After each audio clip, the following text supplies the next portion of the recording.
तो guys start करते हैं आज का वीडियो की आलू पराठा।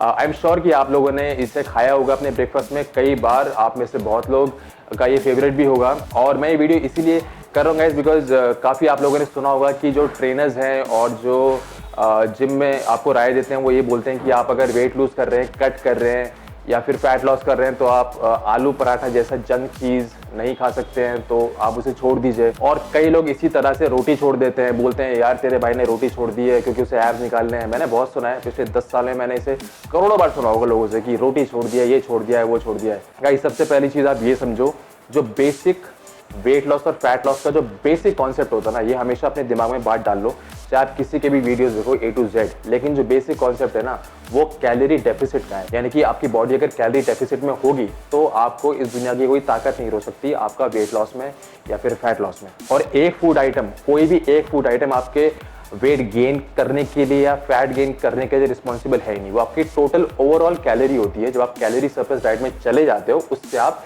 वेट गेन करते हो, ना कि सिर्फ एक फूड आइटम से। तो गाइस आज का जो वीडियो है मैं उसके थ्रू आपसे क्वेश्चन पूछना चाहता हूं, जो क्वेश्चन आपको आपके ट्रेनर्स से पुट अप करना है। बिकॉज हमारे यहाँ ट्रेनर्स ही न्यूट्रिशनिस्ट होते हैं, तो सबसे ज़्यादा डाइट वही बनाते हैं। इतने हम न्यूट्रिशनिस्ट भी शायद डाइट नहीं बनाते जितना कि एक ट्रेनर हमारे यहाँ डाइट बनाता है।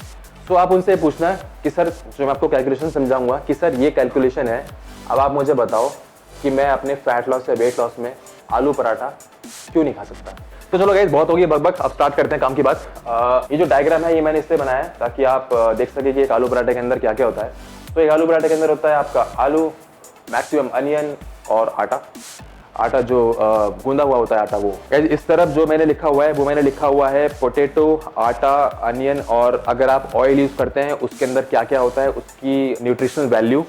तो आप देख सकते हैं अभी आपके स्क्रीन के सामने मैंने इसको थोड़ा सा जूम किया है, तो आप देख सकते हैं कि एक पोटैटो के अंदर होते हैं 170 ग्राम का जो एक पोटैटो होता है उसके अंदर होता है 30 ग्राम कार्ब, 3 ग्राम प्रोटीन, उसमें टोटल होती है 130 कैलोरी। उसी तरह से जो आटा होता है आपका एक कप जो आप एक पराठे में यूज़ करेंगे उसमें होता है आपका 95 ग्राम कार्ब, 13 ग्राम प्रोटीन और 455 कैलोरीज। अनियन में ऑलमोस्ट नेग्लिजिबल होती हैं कैलोरीज से मैंने नहीं लिए हैं। एक टेबल स्पून नहीं, एक टीस्पून हमने अगर ऑयल लिया है तो हम लोगों ने उसके अंदर फैट लिया 4.5 ग्राम और कैलोरी है 40 ग्राम। अब गाइस ये है कि आप अगर एक पराठा बनाते हैं तो उसके अंदर ये आपके मैक्रो होते हैं, यानी कि इतना प्रोटीन होता है, इतना कार्ब होता है, इतनी आप उसमें से कैलोरी लेते हैं और इतना फैट होता है। अब मैंने एक एग्जांपल लिया है, अगर मैं सपोज करो एक्स, मेरी मेंटेनेंस कैलोरी अगर आपने मेरा वो वीडियो नहीं देखा है फैट लॉस के ऊपर कि how to prepare your diet for fat loss, आप वो देख लें तब शायद आपको एग्जांपल ज़्यादा समझ में आएगा। मैं बिल्कुल एकदम सिंपल से सिंपल टर्म में आपको समझाने की कोशिश करूँगा। मेंटेनेंस कैलोरी क्या होती है? मेंटेनेंस कैलोरी वो होती है कि सपोज करो अगर मेरा वेट 80 kg है तो वो 80 kg के को मेंटेन करने के लिए मुझे कितनी कैलोरी डेली कंज्यूम करनी है। वो अगर सपोज करते हैं कि मुझे 3000 अपनी डाइट में पूरे दिन कैलोरी लेनी है। अब मैंने डिसाइड करा कि मुझे वेट लॉस करना है, फैट लॉस करना है, तो मैं एक कैलोरी डेफिसिट में जाना चाहता हूँ। तो मैंने 3000 में से 500 कैलोरी का डेफिसिट लिया। मैंने डिसाइड करा कि भाई मुझे 2500 कैलोरी डेली की लूँगा अब, क्योंकि मेरी मेंटेनेंस 3000 थी तो मैं 2500 लूँगा तो मेरी बॉडी वेट लॉस करेगी, मेरी बॉडी फैट बर्न करेगी। इस फैट लॉस को थोड़ा सा सिंप्लीफाई करने के लिए मैं आपको एग्जांपल देता हूँ। आपको याद होगा एक बाइक आती है स्प्लेंडर, और ये 125 सीसी और 100 सीसी की जो बाइक्स आती हैं। तो हमारे टाइम पे तो मतलब जब मैं छोटा था तब ये होता था कि उसमें एक रिजर्व का ऑप्शन आता था। आई डोंट नो कि अब वो आता ही नहीं आता। तो उसमें क्या होता था कि जब बाइक का पेट्रोल कम होता था तब एक रिजर्व लेवल पे आके वो रुक जाती थी और उसके बाद आप उसे रिजर्व उसका आप ऑन करो तब वो बाइक का जो पेट्रोल है वो रिजर्व वाला यूज़ होता था। आपके इस एग्जांपल को अपनी बॉडी पे आप रखकर देखो कि आपके जो फैट रिजर्व है ना, आपकी बॉडी उनको तब यूज़ करेगी जब आप उसे इनफ फ्यूल नहीं दोगे। यानी कि आपने उसे अगर उसकी मेंटेनेंस कैलोरी है 3000, आपने उसे 2500 कैलोरी दी, तो जो आपके फैट के रिजर्व हैं बॉडी को वहाँ तक पहुँचने तो दो कि उसे उस रिजर्व को निकालने की ज़रूरत पड़े। जब बाइक का पेट्रोल आप अगर रिजर्व लेवल से ऊपर ही रखोगे तो बाइक का पेट्रोल रिजर्व वाला तो यूज़ होगा ही नहीं ना। तो इसी तरह से जो बॉडी का रिजर्व फैट स्टोर्स हैं वो तभी तो यूज़ होंगे जब आप उसे एक रीज़न दोगे।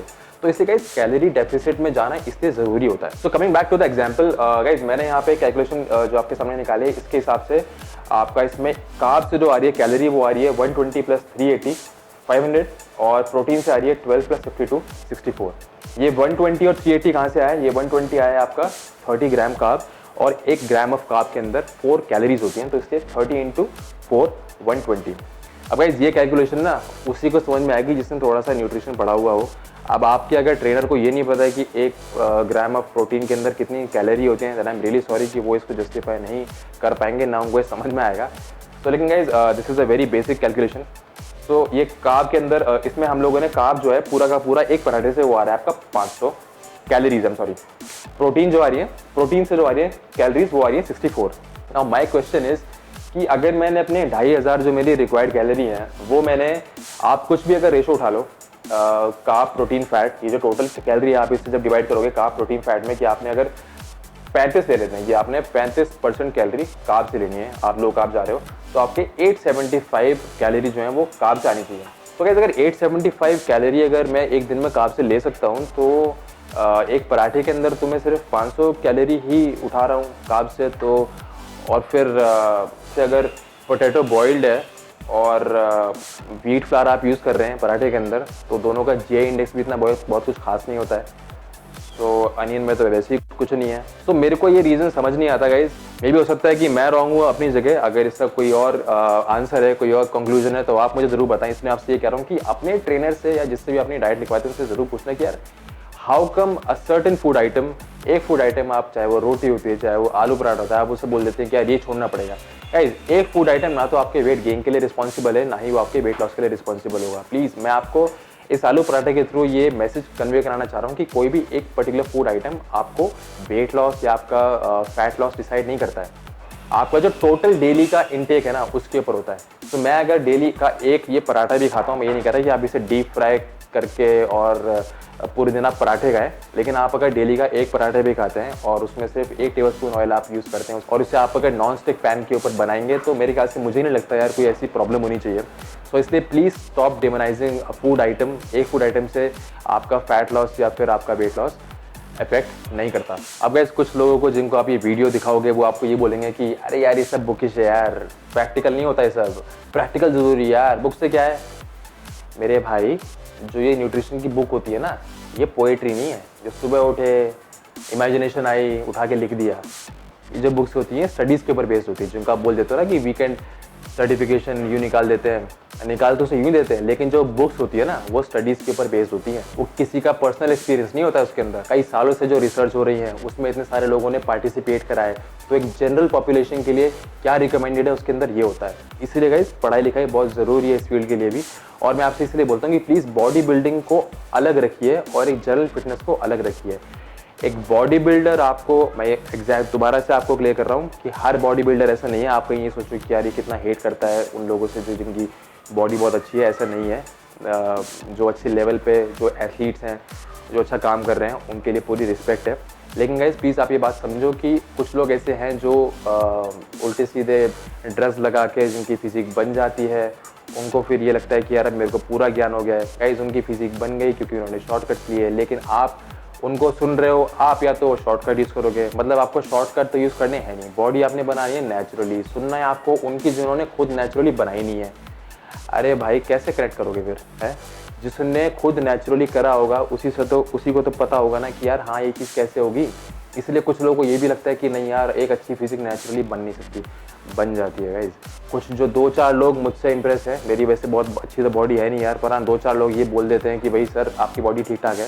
तो गाइज मेरी भी जो है जो थोड़ी बहुत फिजिक बनी थी वो तभी बनी थी जब मैं पेन पेपर लेके बैठा था। मैंने देखा था कि मेरी कैलकुलेशन कहाँ रॉन्ग जा रही है। जब तक आप एक पेन पेपर लेके ना बैठोगे नहीं, आप ये नहीं देखोगे कितना आप कैलोरी ले रहे हो, कितना आपकी मेंटेनेंस कैलोरी है, कितना फैट, कितना प्रोटीन, कितना कार्ब्स, तब तक एक अच्छी फिजिक का ख्वाब भूल जाओ गाइज। और हर बंदा स्टेरॉइड पे नहीं है। जिनकी अच्छी फिजिक है उनमें से काफ़ी लोग नेचुरल भी है, बनती है नेचुरल बॉडी, पर बहुत टाइम लगता है, बहुत पेशेंस लगता है। मैं देखता हूँ आजकल 3-3 महीने में लोग आए थे मेरे पास कि सर बॉडी नहीं बन रही, पैसे का साइज़ नहीं बढ़ रहा।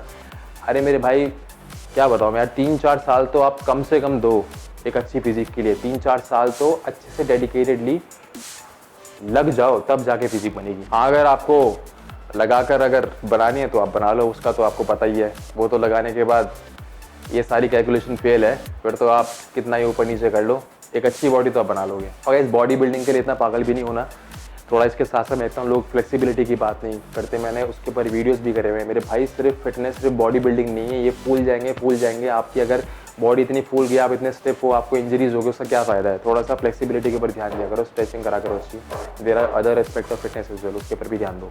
तो गाइस ये था हमारा वीडियो आलू पराठे के ऊपर। अगर आपको उम्मीद थी कि मैं आपको आज आलू पराठा बनाना सिखाऊंगा, तो ये आपने देख ही लिया किस तरीके से आलू पराठा बनाते हैं। मजाक के लिए करूँगा इस, अगर आपको आलू पराठा खाना है किसी दिन आ जाओ घर, साथ में बैठ के खाएंगे। सो ये था हमारा वीडियो। जो इस चैनल को लाइक करते हैं, थैंक यू सो मच, आपका प्यार मुझे मिला, थैंक यू सो मच। और आपके सारे कमेंट्स मैं पढ़ता हूँ, चाहे वो गालियाँ हैं, चाहे वो आप मुझे अप्रिशिएट करते हैं। एंड आई ऑल्सो ट्राई कि मैं हर कमेंट का रिप्लाई करूँ। So please don't forget to comment on the video. ज़्यादा से ज़्यादा कमेंट करें, ज़्यादा से ज़्यादा शेयर करें, और चैनल को लाइक करना ना भूलें, वीडियो को लाइक करना ना भूलें, हेटर्स हेट करना ना भूलें। बहुत जल्दी आपसे मुलाकात होगी एक नई वीडियो में। चीयर्स।